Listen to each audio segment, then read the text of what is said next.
नाज़रीन आदाब, अली वासी एक मरतबा फिर नया दौर के प्लेटफॉर्म से आज की ताज़ा तरीन और अहम तरीन खबरों के साथ आपके सामने हाजिर है। और आज हमारे पास जो खबरें हैं उनमें सबसे अहम जो है वो ज़ाहिर है कि हामिद मीर साहब एक मरतबा फिर जो हैं वो मैदान में आए हैं। एक मरतबा फिर उन्होंने तनकीद की है और कल भी हमने अपने प्रोग्राम में बात की थी कि हामिद मीर जो हैं वो अब DW में लिख रहे हैं, कभी जो है वो वॉशिंगटन पोस्ट में लिख रहे हैं, और अब वो आज उन्होंने एक तकरीर की है। सुप्रीम कोर्ट बार एसोसिएशन का एक जगह पर तकरीब थी जिसके अंदर उन्होंने तकरीर करते हुए बहुत कुछ कहा। और उसके अंदर उन्होंने सबसे अहम जो बात उठाई वो यही उठाई कि पाकिस्तान में सेंसरशिप की क्या हालत है। उन्होंने सबसे पहले जो तकरीर का आगाज़ किया वो इस शेर से किया कि किससे हज़ार इश्क के इजहार भी तो हो, खबरें बहुत हैं शहर में, अखबार भी तो हो। तो अखबार का जो सूरत हाल है उसके बारे में तो आप जानते ही हैं कि क्या पाकिस्तान की है। मीडिया के अंदर मुकम्मल तौर पर जो है वो सेंसरशिप लागू है। 70-72 चैनल बनाए हुए हैं और सबके ऊपर बैठकर गैर ज़रूरी किस्म की बातों पर गैर ज़रूरी किस्म की बातें हो रही हैं। बिल्कुल जिसका कोई मकसद नहीं होता उस डिबेट का। यहाँ पर बड़ी बड़ी खबरें जो कि हमने यहाँ पर आपके सामने लेकर आए हैं, जो सोशल मीडिया पर मौजूद होती हैं, उनको मुकम्मल तौर पर इग्नोर किया जाता है। मसलन इमरान खान साहब ने जो है वो बहरिया टाउन के मालिक के लिए खत लिखा सुप्रीम कोर्ट को कि इनको मुकम्मल आज़ादी दे दी जाए, 26 साल 2026 तक इनसे जो है वो कोई इंस्टॉलमेंट ना मांगी जाए। जो उन्होंने 460 अरब रुपए देने थे सुप्रीम कोर्ट को, तो हमारे टीवी चैनल्स के ऊपर इसके बारे में कोई बात ही नहीं हुई। जो कराची की जो इस वक्त सूरत हाल है वहाँ पर बहरिया टाउन को जिस तरह से, एक मरतबा फिर बहरिया टाउन ही का केस है, वहाँ पर जिस तरह से घरों को जो है वो मस्मार किया गया है, लोगों को जो है वो उनके घरों से निकाला गया है, किसी ने उसके ऊपर कोई चूं तक नहीं की। इसी तरह कराची में जो गुजर नाले का केस है, इसको किसी ने नहीं उठाया। तो ये जो तमाम असल मसाइल हैं जो पाकिस्तान के अवाम के लिए मसाइल हैं, उनके बारे में हमारे जो मीडिया है वो बिल्कुल खामोश है। और हामिद मीर साहब वही बात कर रहे हैं। वो कह रहे हैं कि आज हम इसलिए नहीं इकट्ठे हुए कि किसी इदारे के खिलाफ बात करें। उन्होंने फिर से अपनी बात जो है वो बताने की कोशिश की है कि जी मैं किसी के खिलाफ बात नहीं कर रहा, जो असल पॉइंट है उसकी तरफ आए। उन्होंने कहा कि मैं बजाते खुद एक मिसाल बन चुका हूँ सेंसरशिप की। मुझ पर जो 3 हफ्ते से पाबंदी लगी है, जहां जाता हूँ लोग पूछते हैं कि की होया।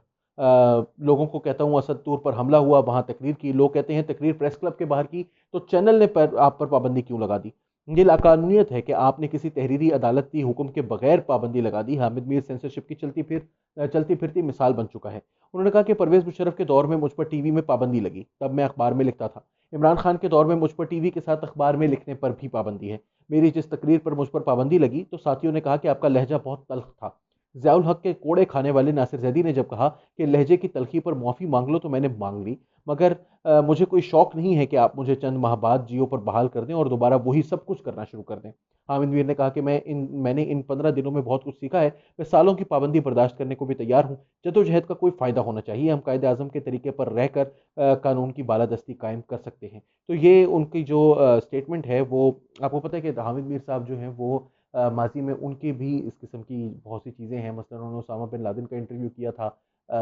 इसी तरह जिस तरह से वो कैपिटल टॉक के ऊपर पैनामा के केस में वो जो उनका किरदार रहा है, माजी में उनका पाकिस्तान तहरीक इंसाफ को और इमरान खान साहब को प्रॉप अप करने में जिस तरह का किरदार रहा है। जनरल परवेज़ मुशर्रफ के उन्होंने कसीदे लिखे। उन्होंने नवाज शरीफ के लिए कॉलम लिखा था जनरल परवेज़ मुशर्रफ के दौर में, जिसमें उन्होंने नवाज शरीफ के लिए फांसी का एक तरह से जो है वो मुतालबा किया था जनरल परवेज़ मुशर्रफ से। हामिद मीर साहब जो हैं वो उनका एक बहुत मशहूर वाक़या जो कि एक फ़ौजी जर्नैल हैं उनके बारे में, मगर इस वक्त जिस सिचुएशन से हम गुज़र रहे हैं वो ये नहीं है। इस वक्त जिस सिचुएशन से हम गुज़र रहे हैं वो ये है कि हामिद मीर को इनमें से किसी चीज़ के लिए सज़ा नहीं दी जा रही, बल्कि हामिद मीर को जो सज़ा जिस चीज़ पर उनके ऊपर आवाज़ बंद करने की कोशिश की जा रही है वो असल में जियो के ऊपर उनकी जो असद तूर के ऊपर जो हमला हुआ उसके ऊपर मजम्मत और उसके ऊपर शदीद किस्म का एहतजाज, और जिसमें शदीद से मेरी मुराद कोई ये नहीं है कि उन्होंने कोई जो है वो किसी के कपड़े फाड़ दिए थे या किसी को जो है वो किसी की इज्जत जो है वो बीच चौराहे नीलाम कर दी थी। ऐसा कुछ नहीं हुआ था। अगर कोई इस तरह समझ रहा है तो वो गलत समझ रहा है कि उसके साथ कुछ ऐसा हुआ है, क्योंकि कोई नाम नहीं लिया गया, तो आप ज़बरदस्ती इल्ज़ामात जो हैं वो अपने ऊपर लेने वाली बात है ये। लेकिन हामिद मीर साहब जो हैं उनको आज़ादी होनी चाहिए बात करने की, और अब जब वो नहीं है तो फिर पूरी दुनिया के अंदर ये बातें जा रही हैं और फिर हामिद मीर साहब जो है वो अपनी बातें सारी दुनिया के सामने रख रहे हैं। तो इससे कौन सी हुकूमत की जो है वो नेकनामी हो रही है। चलते हैं अपनी अगली खबर की तरफ। तालिब इल्म जो जिनका एक वाकया कल सामने आया था, कुछ गुज़िश्ता 2-3 दिन से सामने आया था, और फिर कल जो है वो सोशल मीडिया पर मुकम्मल तौर पर उसके ऊपर जो है वो मुकम्मल जब TV main stream television channels ने भी उसको उठा लिया, वो मुफ्ती अजीज़ुर रहमान का वाकया हुआ। मुफ्ती अजीज़ुर रहमान जो हैं, इन साहब ने एक बच्चों के साथ जो है वो जिनसी बदफेली के मुर्तकब हो रहे थे, और बच्चा जो है उसने जाकर शिकायत भी की वफाकुल मदारिस से, और उन्होंने ये बताया है कि उनको जो है वो नहीं सुना गया और फिर वफाकुल मुदारिस ने जब उनकी बात नहीं सुनी तो फिर उसको एक स्टिंग ऑपरेशन करना पड़ा, जिसके अंदर उसने मुफ्ती साहब को जो है वो रंगे हाथों पकड़वाने के लिए वीडियो बना ली। और फिर जब वीडियो बन गई तो मुफ्ती साहब ने जो है वो एक और वीडियो पैगाम दिया, जिसके अंदर उन्होंने कहा कि मैं तो जो है वो मुझे चाय में कोई दवा पिला दी गई थी जिसकी वजह से मैं सो गया था और मेरा पूरा जिस्म जो था वो सुन था। ये कैसी दवा थी कि जिसमें जिस्म का एक ही उज़्व जो है वो काम कर रहा है, बाकी सारे के सारे उज़्व जो हैं वो सो चुके हैं। फिर इस पर जो उनकी खैर उनकी जो फिजूल किस्म की जो एक तौजीहात उन्होंने पेश की, वो तो खैर उनका वो अदालत उनका खुद जायज़ा लेगी, लेकिन जो असल पॉइंट है वो ये है कि आज उनके खिलाफ मुकदमा दर्ज कर लिया गया और मुकदमे के अंदर ये बताया गया कि उनका जो वो जो स्टूडेंट था उसने कोई इम्तिहान था जिसमें वो नहीं बैठा था और उन्होंने फिर वो अपने मुफ्ती साहब के पास गया, उनसे किसी किस्म की हेल्प की, तो मुफ्ती साहब ने आगे से कहा कि मुझे खुश करो तो फिर मैं जो है वो तुम्हें इसका जो है कुछ फ़ायदा तुम्हें हो सकता है, फिर मैं कुछ सोच सकता हूँ इस बारे में, लेकिन अभी फ़िलहाल जो है वो ये नहीं हो सकता। जिसके बाद उन्होंने उस बच्चे ने ये बताया, लड़के ने ये बताया कि ये इस तरह से जो है वो बच्चों को घेर रहे थे। आज जो मुझे सबसे मज़ेदार इस वाक़ये के अंदर, इस सारे सिनेरियो के अंदर जो बात लगी, मुझे बहुत खुशी हुई क्योंकि कुछ लोग एक्सपोज़ हुए हैं और वो एक्सपोज़र जो है वो उस पे फिर सवाल वही उठता है कि जब ये लोग इल्ज़ामात लगाते हैं, जब ये लोग लोगों के ऊपर जो है वो ऐसी खौफ़नाक किस्म के जो है वो फ़तवे जारी करते हैं कि सबा कमर जो हैं उनको वाजिबुल कत्ल होना चाहिए। क्यों? क्योंकि वो निकाह की एक सेरेमनी दिखा रहे थे वीडियो के ऊपर, जिसमें सबा कमर जो है वो वीडियो रिकॉर्ड करवाते हुए मस्जिद वज़ीर खान के अंदर उन्होंने ट्रोल किया। एक वीडियो के छोटे से क्लिप था, वो उसके अंदर वो नज़र आती हैं ट्रोल करती हुई, तो उसके ऊपर बाकायदा कत्ल के फतवे और लोगों ने ये भी कहा कि ये अजीज़ुर रहमान साहब जो हैं वो उसमें पेश थे इस सारे मामले में, सबा कमर के केस में। तो ये होने के बाद अब सबा कमर जो हैं उन्होंने आज एक ट्वीट की और उन्होंने ट्वीट में लिखा, वतो इज़्ज़ो मन तशाओ वतो ज़िल्लो मन तशाओ, कि अल्लाह जिसे चाहे इज़्ज़त दे और जिसे चाहे ज़िल्लत दे। और ये बड़ी ही वैसे जो है ना वो सोचने वाली बात है, क्योंकि पाकिस्तान में नहीं, इस्लामी कानून में जो सज़ाएँ हैं वो बड़ी सख्त हैं। हम ये तो नहीं मुतालबा कर रहे कि इनके साथ वो सज़ा दें इनको जो इस्लामी कानून है, और हम किसी को जो है वो सज़ाए मौत की जो है वो बात नहीं कर रहे हैं। हम सिर्फ ये कह रहे हैं कि इनको ज़रा पकड़ के और कम से कम इस चीज़ की तो सज़ा दें कि इन्होंने जो है वो एक बच्चे को एक्सप्लॉइट किया है, रेप किया है। बाकी सारी जो बदफ़ेलियाँ हैं वो तो अपनी जगह, और जो इनके किरदार हैं वो तो किससे ढके छुपे हैं। चाहे वो यूरोप के अंदर जो है वो पोप्स का के केसेस हों, वो भी हम पूरी दुनिया जो है वो देख चुकी है, और चाहे वो ये वाले केसेस हो, ये इन चाहे मज़हब कोई सा भी हो, इनके सिलेबस जो है सबके वो तकरीबन एक ही जैसे हैं मौलवियों के, और ये एक और इसका जो है वो सबूत था। चलते अपनी अगली खबर की तरफ, एक और मुनाफिक जो है वो आज पकड़ा गया है। बहुत ही मुझे इसकी भी खुशी है। ये शख्स जो है ये एक यूट्यूबर था और प्रैंक के नाम पर ये खवातीन को हरास करता था, और जाकर जो वीडियोस कैमरा लेकर जाके और औरतों को जो है वो कि जी आपने बुर्का क्यों नहीं पहना हुआ, आपने जो है वो दुपट्टा क्यों नहीं पहना हुआ। अब एक माँ जा रही है अपनी बेटी के साथ, जो कल वीडियो इनकी सोशल मीडिया पर पिछले 2-3 दिन से वायरल हो रही थी, जिसमें ये साहब जो हैं वो एक माँ अपनी बेटी के साथ, और वो लड़की जो है वो बिल्कुल अंडर एज लग रही है, she is not even 18 I think, और वो वहाँ पर जा रही है, तो वो कह रहे हैं कि जी इसने दुपट्टा क्यों नहीं लिया हुआ, इसने सही तरह से क्यों नहीं कपड़े पहने हुए, फलाना क्यों नहीं किया हुआ। और वो कहीं से जो है वो उसकी मतलब बिल्कुल नॉर्मल बॉडी, उसकी सिर्फ चेहरा ही नज़र आ रहा था बच्ची का, और उसको जो है वो ये बंदा जो है वो बेहूदगी के साथ और उसको हरासा कर रहा था और उसकी माँ को हरासा कर रहा था, और कह रहा था कि आप मेरे से पैसे ले लें, इनको दुपट्टे पहनाएं। और ये जो बेहुदा किस्म के ये प्रैंक के नाम पर, ये एक तो बहुत ओल्ड स्कूल है, 90s में 80s में इस तरह की चीज़ें चलती थी। मुझे तो समझ नहीं आता कि ये ज़्यादातर तो मेडअप होता है, ज़्यादातर इसमें आर्टिस्ट होते हैं जो कि काम कर रहे होते हैं, जो खुद कर रहे होते हैं, जो दूसरी तरफ से आ रहे होते हैं, कैमरा जो है वो नज़र आ रहा होता है, अक्सर कैमरे की तरफ देख भी रहे होते हैं। ये इन लोगों की जो है वो एक तो पहली बात ये कि ये होता ही 2 नंबरी है। दूसरी बात ये कि ये लोगों को इस तरह से हरास करना, औरतों को इस तरह से, पहले ही पाकिस्तान में पब्लिक स्पेसेस पर जगह नहीं है, उसके बाद ये लोग जो हैं वो आ जाते हैं और इस किस्म की बेहुदा हरकतें करते हैं लोगों को मजीद परेशान करने के लिए, और फिर उनको कोई जो है वो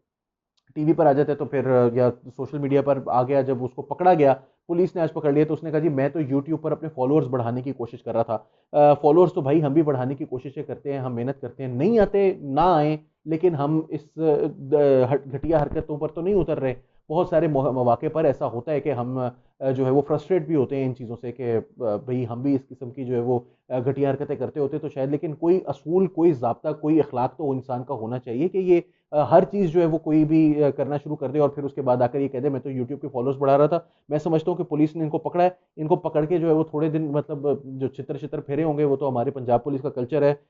नहीं भी फेरे तो कोई बात नहीं, लेकिन इनको सज़ा जो है वो ज़रूर मिलनी चाहिए जो कुछ इन्होंने हरकतें करते रहे हैं। नाम इनका मौसूफ का जो है वो अ,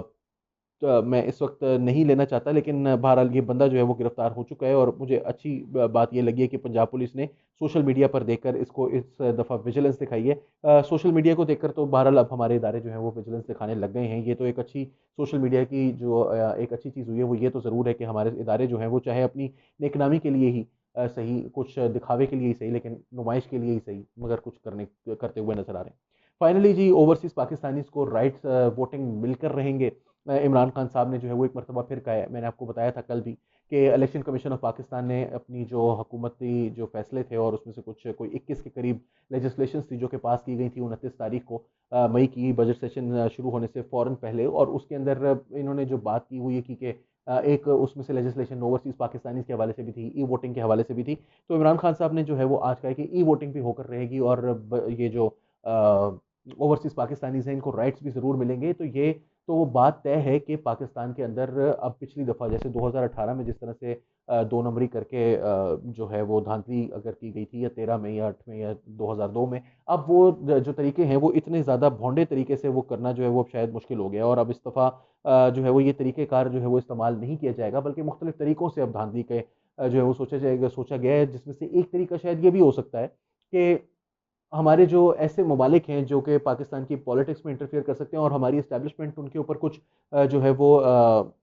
रखती है, अपना असर और रसूख भी रखती है, वो ममालिक जो हैं वो फिर अगर अपने कफ़ीलों को कह दें सऊदी अरब में या यूएई के अंदर या दूसरे अरब ममालिक के अंदर कि जी जो भी पाकिस्तानी उनसे फलानी पार्टी को आप वोट करवाएं, तो 20 लाख के करीब वोटर्स जो हैं वो कितना बड़ा इन्फ्लुएंस हो सकते हैं जो सऊदी अरब के अंदर हैं या यूएई के अंदर हैं, बहुत बड़ी तादाद में, लाखों की तादाद में पाकिस्तानीज हैं वहाँ पर। तो कितनी बड़ी जो है वो ये इन्फ्लुएंस हो सकता है, ये बात आपको अच्छी तरह पता है। तो ये वेस्टर्न कंट्रीज़ में तो शायद इस तरह ना हो, लेकिन जो ये हमारी मिडिल ईस्टर्न कंट्रीज़ है वहाँ पर इस तरीक़ेकार को इस्तेमाल किया जा सकता है धांधली के लिए, और इसी पर अपोजिशन भी शोर कर रही है और इसी पर इलेक्शन कमीशन ऑफ पाकिस्तान जो है वो भी एतराज़ उठा रहा है। पाकिस्तान में आपको ये याद रहे कि इलेक्शन कमीशन ऑफ पाकिस्तान एक आईनी इदारा है। अगर उसने जो कहा है वो ये कहा है कि ये आइन से मुतसादिम है, जो तरामीम की जा रही हैं इस वक्त, तो आइन से मुतसादिम होने की सूरत में ये बात सुप्रीम कोर्ट जा सकती है, और सुप्रीम कोर्ट जब जाएगी तो सुप्रीम कोर्ट इलेक्शन कमीशन के अगेंस्ट नहीं गया है अभी तक जो हमने देखा है, और इलेक्शन कमीशन के अगेंस्ट ना जाने की सुप्रीम कोर्ट की यही रीज़न है कि इलेक्शन कमीशन आइनी इदारा है, उसके फैसलों को आइनी तहफ़्फ़ुज़ हासिल है। और जाहिर है कि उनकी जो सपोर्ट होती है वो लीगली उसको सपोर्ट जो है वो बेहतर प्रोवाइड करते हैं कंपेयर टू हमारी गवर्नमेंट जिस तरह से करती है और अटॉर्नी जनरल साहब जिस तरह से करते हैं। वो झटके वाला काम नहीं करते, बल्कि प्रॉपर लीगल पॉइंट्स जो हैं वो लेकर आते हैं। तो अब देखते हैं कि इस केस का क्या बनता है। आज बहरहाल डिप्टी स्पीकर को की जो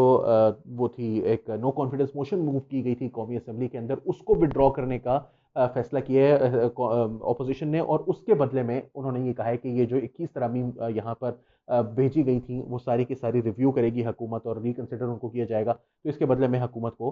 जो है वो ये चीज़ अपनी वापस लेनी पड़ेगी, मगर इमरान खान साहब बज़िद हैं कि ये चीज़ होकर रहेगी। तो देखते हैं कि आगे क्या होता है। इस पर भी टसल जो है वो नहीं शुरू होने को है पाकिस्तान में, और अगला इलेक्शन जो है वो अगर इस किस्म की तरमीम के साथ, या जिनको वैसे ही कोई पब्लिक सपोर्ट हासिल नहीं है, अपोजिशन के साथ कोई बात नहीं की गई, और फिर उसके अंदर इस किस्म की चीज़ें तब्दीली की जाए जो कि वाक़तन पाकिस्तान की नेशनल सिक्योरिटी का प्रॉब्लम बन सकता है, वो जो है वो और दूसरे ममालिक जो है वो इन्फ्लुएंस कर सकते हैं, तो वो एक वाक़तन सीरियस मसला है।